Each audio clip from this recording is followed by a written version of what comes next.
Number 4، شہریوں کے درمیان اختلافات کو منصفانہ طریقے سے حل کرنے کے لیے قانون پر عمل کیا جاتا ہے۔ نمبر 5، ریاستی نظام کو پرامن مؤثر انداز میں چلانے کے لیے۔ نمبر 6، ایک پرامن، منظم اور ترقی یافتہ معاشرہ قائم کرنے کے لیے قانون ہر معاشرے کی بنیاد ہوتا ہے، اس لیے بغیر نہ امن قائم ہوتا ہے، نہ انصاف ملتا ہے اور نہ ہی معاشرہ ترقی کر سکتا ہے۔ اس لیے ہر شہری کو قانون کے دائرے میں رہ کر زندگی گزارنی چاہیے۔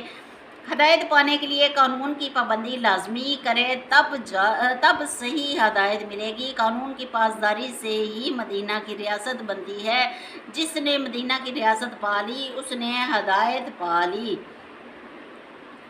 قانون ہمیں جینے کا ڈھنگ سکھاتا ہے۔ اب اگلا حرف ہے ہدی للمتقین کی یا سے مراد ہے یاد الہی، یعنی اللہ تعالیٰ کو ہر وقت یاد رکھنا، نماز کی صورت میں، قرآن مجید کی صورت میں یا ذکر کی صورت میں۔ جو انسان ہدایت پاتا ہے وہ ہر وقت اللہ تعالیٰ کو یاد کرتا رہتا ہے، ذکر اذکار کرتا رہتا ہے، تسبیح کرتا رہتا ہے۔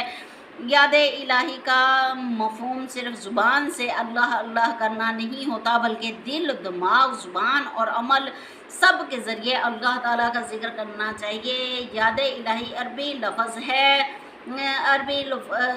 لفظ ذکر ہے، جس کے معنی ہے نمبر 1 یاد کرنا، نمبر 2 بھول جانے کے بعد کسی چیز کو ذہن میں لانا، نمبر 3 ذکر کرنا یا زبان سے بیان کرنا،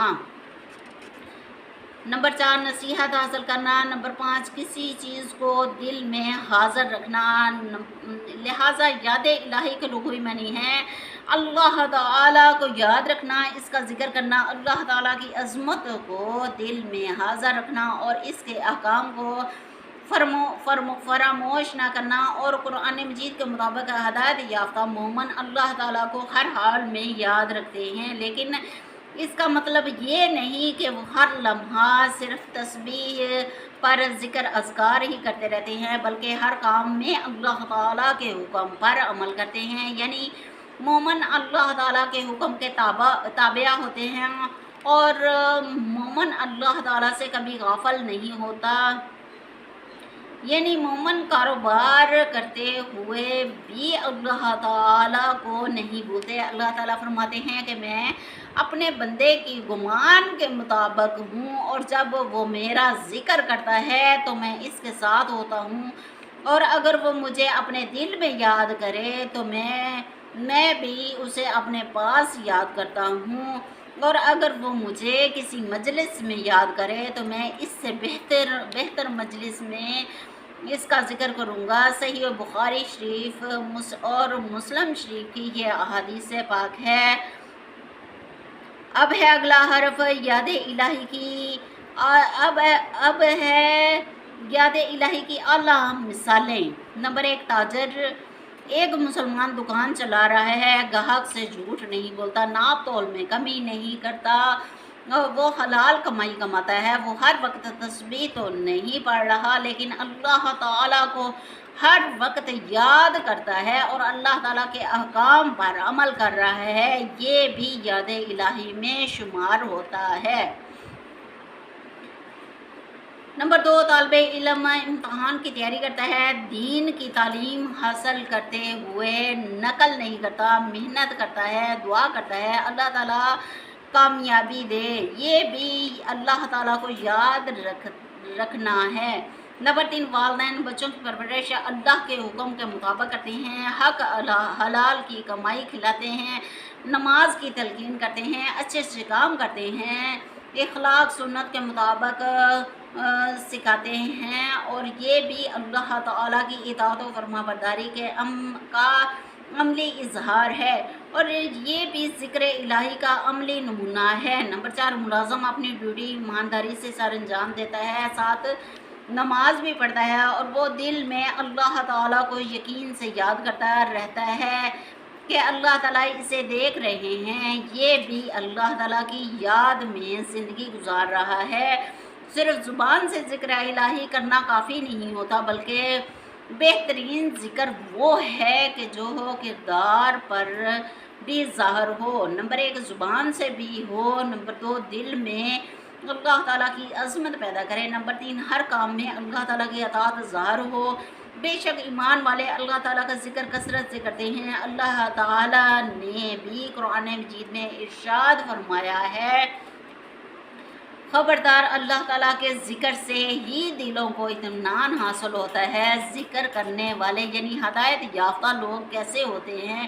نہایت ہی مختصر اشارہ کر دیتی ہوں۔ نمبر 1 نماز کے پابند ہوتے ہیں ہدایت یافتہ لوگ، نمبر 2 قرآن مجید زیادہ پڑھتے ہیں ہدایت یافتہ لوگ اور اس پر عمل کرتے ہیں، نمبر 3 ہدایت یافتہ لوگ حلال و حرام کا خیال رکھتے ہیں، نمبر 4 گناہوں سے بچتے رہتے ہیں، نمبر 5 مصیبت میں صبر اور نعمت میں شکر ادا کرتے رہتے ہیں، نمبر 6 ہدایت یافتہ لوگ اپنے ہر فیصلے میں اللہ تعالیٰ کی رضا کو مقدم رکھتے ہیں۔ اسی طرح مومن کی زندگی کا ہر جائز کام عبادت بن جاتا ہے اور ہر لمحہ ذکر اللہ میں یعنی یاد الہی میں گنا جاتا ہے۔ اب اگلا حرف ہے ہدن للمتقین کی نون سے مراد ہے نیکی، نیکی کے لغوی معنی مطلب ہے نمبر 1 بھلائی، نمبر 2 اچھا کام، نمبر 3 احسان، نمبر 4 خیر خواہی، نمبر 5 راست بازی۔ لغوی معنی وسیع بھلائی یعنی نیک برتاؤ کرنا اور فرما برداری ہے۔ نیکی کی مثال جو ہدایت یافتہ لوگوں میں پائی جاتی ہیں، نمبر 1 سچ بولنا، نمبر 2 والدین کا احترام کرنا، نمبر 3 ضرورت مندوں کی مدد کرنا، خدمت کرنا، نمبر 4 وعدہ پورا کرنا، نمبر 5 امانت میں خیانت نہ کرنا، نمبر 6 معاف کر دینا اور معافی مانگتے رہنا، نمبر 7 راستہ سے تکلیف دہ چیز کو ہٹا دینا، ہر وقت نیکیاں کرتے رہنا مومن کی نشانی ہے۔ مومن ہر نیکی فقط اللہ تعالیٰ کی رضا کے لیے کرتا ہے۔ نیکی کرنا پرہیزگاری اور تقویٰ کا حصہ ہے، البتہ پرہیزگاری صرف نیک اعمال کرنے کا نام نہیں ہے بلکہ برائیوں سے بھی بچنا لازمی ہے۔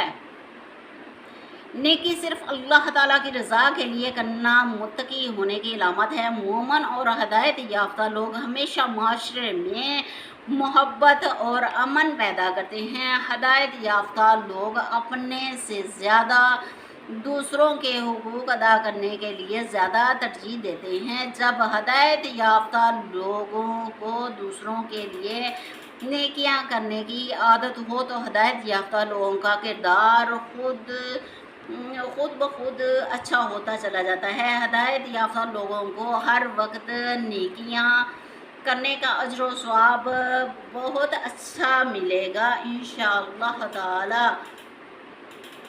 نیکی ہدایت یافتہ انسان کے اچھے اعمال کا نام ہے۔ اب اگلا حرف ہے تیسری آیت کا ترجمہ اور تفسیر۔ الذین یؤمنون بالغیب، لفظ ہے الذین کی الف سے مراد ہے ایمان۔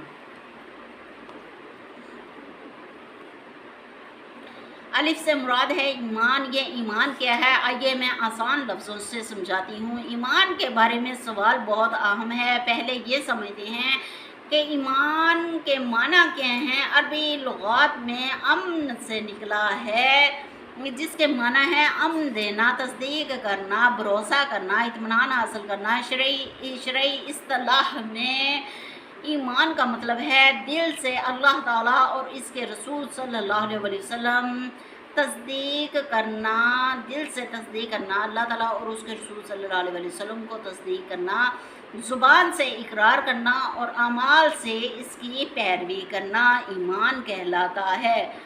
سوال ہے پہلے وقتوں میں لوگ ایمان کیسے لاتے تھے؟ نبی کریم صلی اللہ علیہ وسلم کے زمانے میں جب لوگ قرآن مجید سنتے اور نبی کریم صلی اللہ علیہ وسلم کی سچائی، اخلاق اور معجزات دیکھتے تو ایمان کو قبول کرتے تھے۔ مثلا نبی کریم صلی اللہ علیہ وسلم کی سچائی پر فوراً ایمان لے آتے تھے۔ نمبر 2 قرآن مجید کے آیات مبارکہ سن کر ایمان لے آتے تھے۔ صحابہ اکرام رضوانullah اجمعین کی ایمان افروز باتیں سن کر ایمان لے آتے تھے۔ اب سوال یہ پیدا ہوتا ہے کہ ایمان کیسے آتا ہے؟ ایمان اللہ تعالیٰ کی توفیق سے آتا ہے۔ جیسے ایمان کے اسباب یہ ہیں: نمبر 1 اللہ تعالیٰ کی ہدایت طلب کرنا، نمبر 2 قرآن مجید سمجھ کر پڑھنا، نمبر 3 نبی کریم صلی اللہ علیہ وسلم کی تعلیمات پر غور کرنا، نمبر 4 سچائی کو قبول کرنے کا جذبہ رکھنا، نمبر 5 نیک لوگوں کی صحبت اختیار کرنا، نمبر 5 نیک لوگوں کی صحبت اختیار کرنا۔ قرآن مجید میں اللہ تعالیٰ فرماتے ہیں وہ جسے چاہتا ہے ہدایت عطا فرماتا ہے، اور جو حق کی تلاش کرتا ہے اس کے لیے ہدایت کے راستے آسان کر دیتا ہے۔ نمبر 4 ایمان کب آتا ہے؟